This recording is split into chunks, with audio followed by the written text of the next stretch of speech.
Flores, nós as usamos para dizer desculpe-me, eu te amo, melhoras e adeus. Para decorar nossos cadernos, nossas roupas e casas. Muitas vezes aprendemos a desenhá-las antes mesmo de aprender a escrever. Mas apesar de parecer que pintamos flores desde sempre, na verdade não pintamos nenhuma planta durante boa parte da história da humanidade.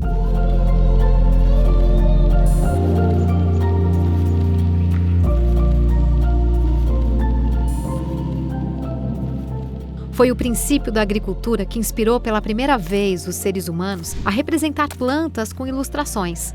Entretanto, não foi por sua beleza, mas sim por sua capacidade de curar ou ferir. O exemplo mais antigo deste uso da ilustração botânica nesta época pode ser encontrado em um livro de Dioscorides, baseado nos estudos dos antigos filósofos gregos. Nele, as plantas eram classificadas conforme seu uso como remédio, veneno ou alimento.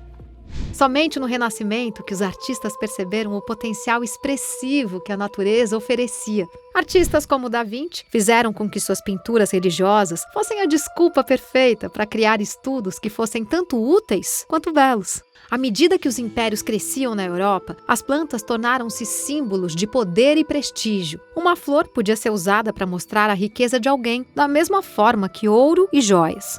Na verdade, a primeira antologia do mundo de ilustrações florais ornamentais foi um livro que documentava plantas exóticas que pertenciam ao príncipe-bispo Johann Conrad. Seus jardins foram destruídos pela guerra, mas seu conteúdo ficou preservado nas ilustrações para a eternidade. Pela primeira vez na história, plantas eram pintadas simplesmente por sua beleza. Isso despertou um apetite insaciável. Na Holanda, onde os bulbos de tulipa valiam seu peso em ouro, o artista Jan Bruegel tornou-se a primeira pessoa a pintar composições de natureza morta somente com flores.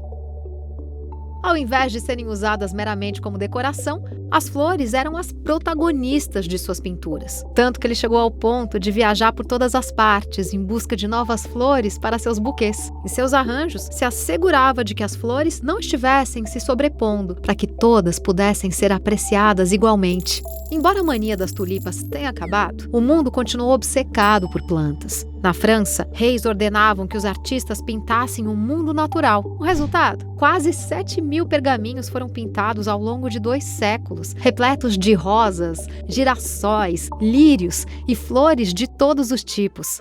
Mas foi um alemão que definiria a idade do ouro da ilustração botânica. Isso lhe parece familiar?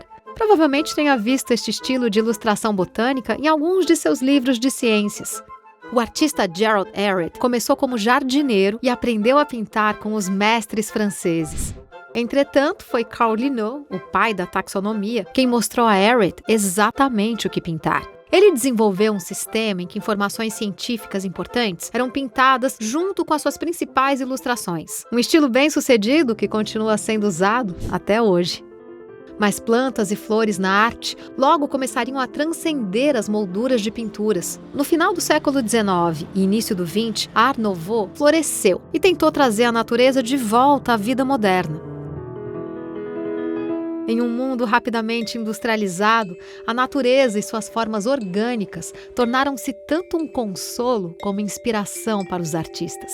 Mesmo depois da fotografia ter facilitado a captura de imagens botânicas detalhadas, os artistas não pararam de capturar a natureza com seus pincéis.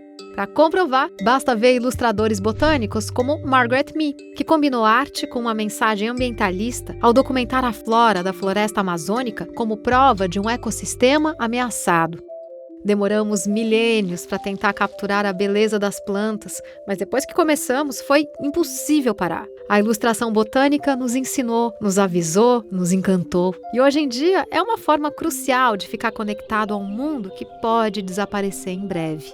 Embora muitos de nós carreguem uma câmera no bolso e tenham um arquivo sem fim de fotos de cada tipo de flor e folha, é muito revelador o fato de que continuamos a ver beleza em capturar o mundo natural através de nossos próprios olhos, traço a traço.